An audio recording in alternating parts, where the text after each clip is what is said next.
Hello guys, it's me again, Olive. Welcome po ulit sa aking panibagong vlog for today.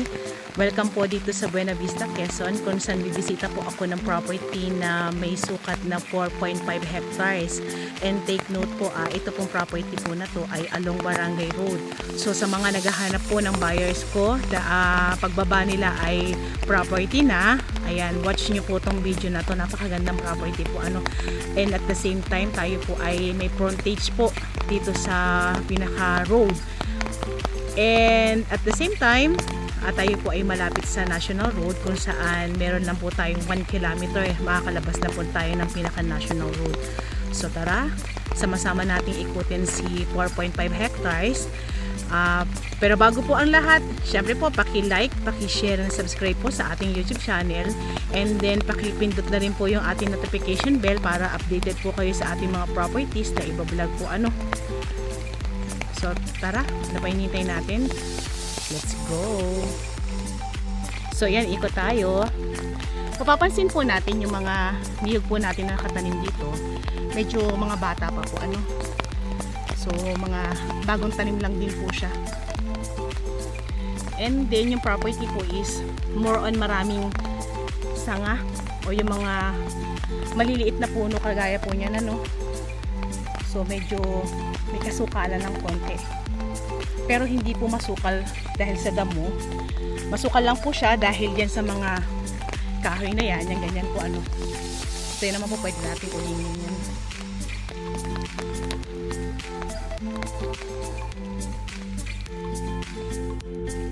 So yan, explain ko lang po yung pinakatayo po ng property po bali ang property po ay kung magmumula po tayo dun sa pinaka road, bali unti-unti po natin siyang inaakyat patungo dun sa may pinakaloob So hindi naman po siya mahirap akyatin kagaya po niyan, hindi naman ako hinihingan.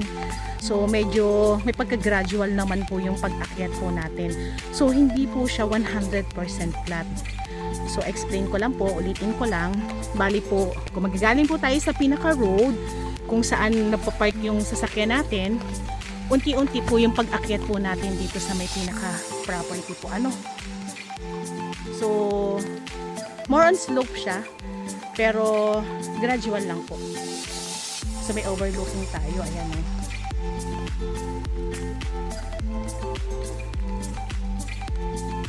So yan, ikot pa rin tayo. Bali ganun pa rin po yung pinaka-itsura ng property. Dito na po ako sa medyo pinaka-gitna po So ganun pa rin po. Marami pa rin tayo makikitang mga kahoy na ganyan na pwede nating patabas, palinis yung property, and then pauuling na lang po natin. So ganun naman po yung mga lakaran dun sa mga properties po na meron talagang pagkasukal. So para hindi po nagbabayad si owner, so pwede lang niya ipauling, and then yung po libre na po yung bayad po dun sa mga magtatabas po So hati na lang po sila dun sa magiging uling. So yan. So maganda po yung property dahil ang pinakatayo po niya is yun nga po, kahit hindi po siya totally 100% flat, yung pagka-slope niya okay na okay po kahit may edad po yung mag-a-avail po nito. So tayo po ay merong nasa 200 kapuno ng niyog. So medyo bata pa yung mga niyog po natin, napapansin po natin So hindi naman po siya talaga totally punong-puno. So sa 4.5 hectares, ayan, mga nasa 200 na lang po yung pinaka-niyog niya. Kasi ito po ay na-clearing na nung araw.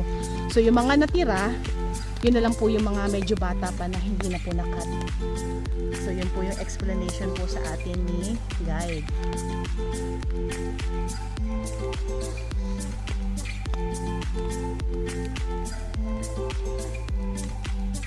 Ayan, ikot pa rin tayo.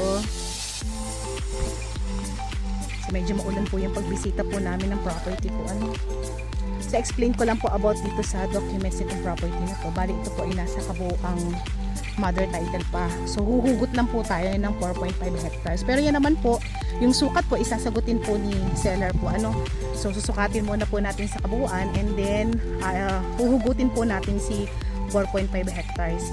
Bali ito pong property is actually po ay natuhog po ng kalsada. Pero itong binibidyohan ko po na to, itong tinatamaan po ng camera natin, ito na po yung huhugutin na 4.5 hectares. So sa right side lang po tayo kukuha ng 4.5 hectares. At kung sakali naman po na kapusin itong right side para makakuha tayo ng 4.5 hectares, kukuha pa po tayo ng kaunti yung kukulangin sa left side po. So yun naman po yung explanation sa atin ni owner. So dami talaga niya mga mga hardwood, medyo bata pa. So yun lang po yung pinakasukal ng niya ng property niya. Hindi siya maraming damo. Marami siyang sanga. So may mga bayabas tayo dito, and then may mga nara po tayo dito, no? I mean mahogany, sorry. Mahogany po. So marami tayong mga mahogany dito sa part na to. Mamaya pupuntahan natin, tingnan natin kung papasok po natin kasi medyo maulan. So tingnan natin pag tumila yung ulan, pasukin natin. So yan, medyo umakyat pa po ako ng bahagya, and then nakakita na naman ako ng overlooking. Ayan, ganda. So yung pong pinaka road po natin is semi-cemented po So may part po tayo na sementado, and then may part po na hindi. Pero kagandahan po kasi almost 1 kilometer lang naman po yung pinaka barangay road po natin para makalabas po tayo ng national road. So napaka-easy naman po nung tatahakin natin daan para makalabas po tayo ng pinakabayan po So maganda siya. And then pasok na pasok po ang sasakyan, kahit po 4 wheels, pasok na pasok po. So hindi naman po maputi kahit umulan. Kagandahan po kasi medyo mabato po yung pinaka road. So okay po siya. And then kompleto po tayo. Meron po tayong pinaka nakapaloob na sapa dito. And then meron din po tayong source ng kuryente. At kagandahan, meron po tayong signal ng phone. So almost complete na po ang pinaka property. So magtatap na lang tayo ng pinaka kuryente doon po sa may pinaka barangay road.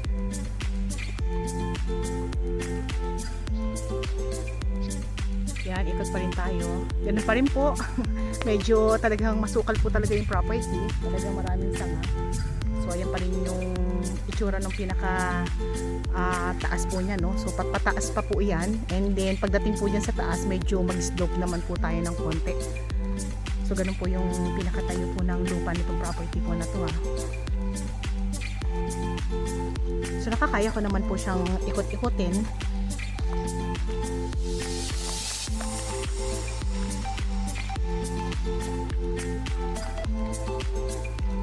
So explain ko lang po about dito sa pinaka title po ulit. Bali po si owner po is patay na po And then ito po ay bali ang nagbebenta na lang po is mga apo. So patay na rin po yung mga anak ni owner. So tatalon po tayo dun sa may mga pinaka-apo po So magkakaroon na lang po tayo ng extrajudicial para po magkaroon po ng karapatan na magbenta po sila apo.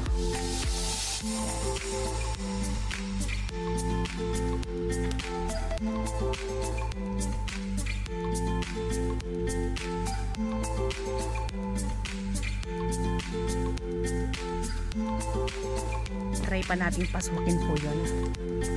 Let's go. Ikot pa tayo. Yan, kahit medyo maulan, ayaw magpapigil ni Olive umikot ng property.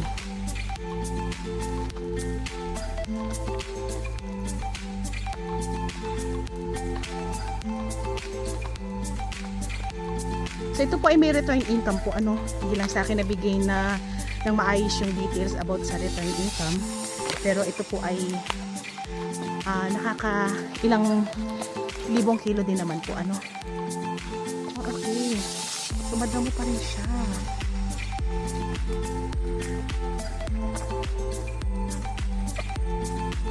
Yan, nandito na ako sa tuktok. Wow, overlooking. Ganda. Wow! Ang ganda po magtayo ng kubo dito sa may pinakatuktok. Ayan o. Medyo marami lang damo. Pero napansin ko po dahil po dito may source ng tubig sa may bandang dulo doon. So ayan po, may mga tanim silang mais. So may mga pinagkukuhanan po sila ng tubig para makapagtanim po sila. Ayan yung medyo yellow na yan. Yan po mga mais po yan. Hindi ko malapitan, madamo na. Bakit pa rin tayo? Tingnan natin.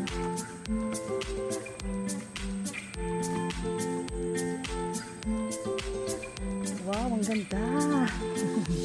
Namiss naman ako dito sa may pinaka overlooking. Ganda po So, sa mga overlooking lover, ayan, avail nyo na po itong property na to. Ang ganda. So bukod po to sa malapit sa bayan, malapit sa National Road. Ayan, yung pong pinaka road niya, pasok na pasok po yung ating car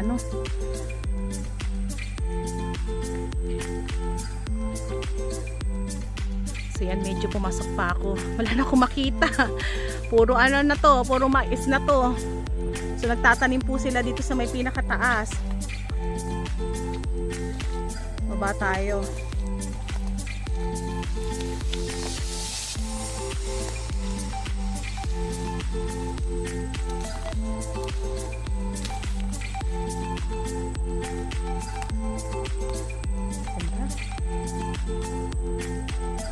Bali lumabas ako ng pinaka road Pakita ko lang po sa inyo yung kahabaan po ng pinaka frontage niya. So dun po tayo magsisimula dun sa may pinaka cemented road po na yan. Yan po yung pinakasimula po ng ating frontage po And then mapapansin po natin, may bahay na po dito sa gawin ng property. So ayan po. And then daanan na po talaga siya po ng mga tao. Ayan po.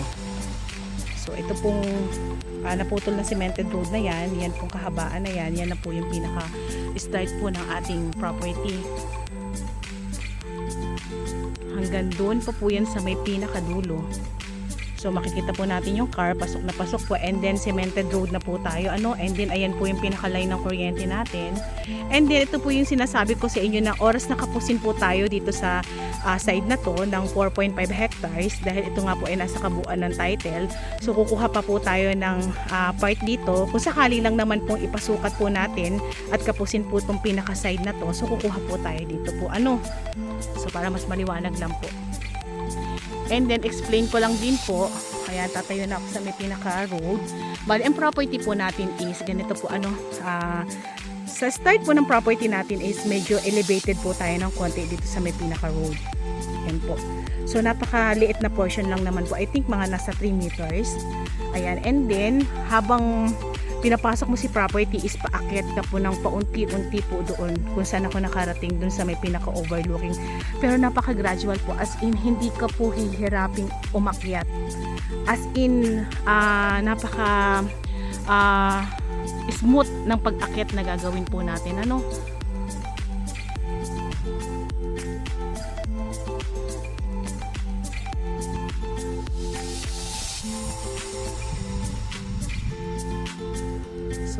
Kagadahan po nito, cemented road na po tayo. Lakad tayo. So meron tayong mga puno ng mangga dito pa lang sa harapan. And then nandun daw po sa may part na yun po yung mga mahogany po pero hindi natin bibigay yung eksakto na kung sakali po makukuha po natin yung mahogany kasi susukatin pa nga po ito. So kung sakali po makuha natin, swerte po natin.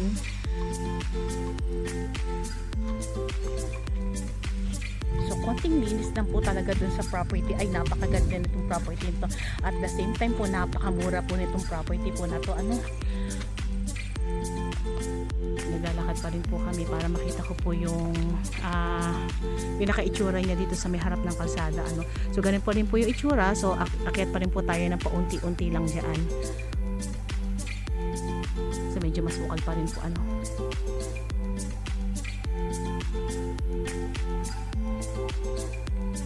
Kagandahan po nito kung magtataas po ng road, ayan, medyo mapapantay po tayo ng konti. So, ang ganda ng tayo ng lupa. Ayan, medyo natin yung pinakaharap ng kalsada niya. So So maganda pa po yan yung frontage niyan kung saan naglalakad po yung aking mga kasama po ano. So cemented road pa rin po tayo. Ayan. Gusto ko siyang pasukin. Kaya lang talagang ano, naulan po kasi kaya hindi ako masyado makaikot sa property. Pero maganda nito pag alagaan natin ng mga hayop. Ayan po, meron pong mga baka dyan oh.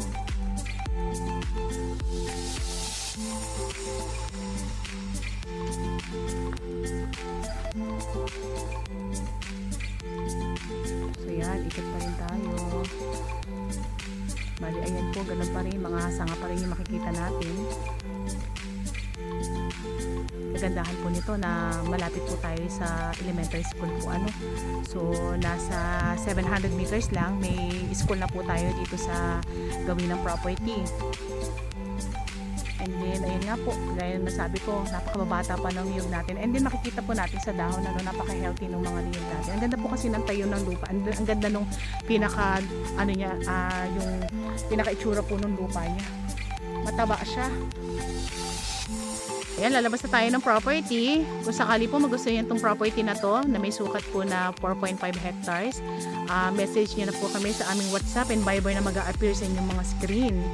Ayan, so sa mga buyers ko po na naghahanap ng property na malaki ang sukat pero cheap na price, friendly price, ayan po, avail nyo na po itong property na to.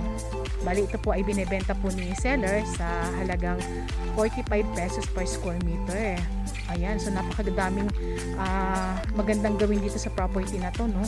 So good for investment kasi katabi po siya ng road, and then at the same time, pwede po nating tamnan ulit ng mga panibago pong mga niyog para madagdagan yung niyog na nandito natin. Maganda rin po mag-alaga din po tayo ng mga hayop dito. At ito po ay ulitin ko, kompletong-kompleto na po ito mula sa source ng kuryente, tubig, signal ng phone. So wala na po tayong problemahin po ganda. So napaka-quality property.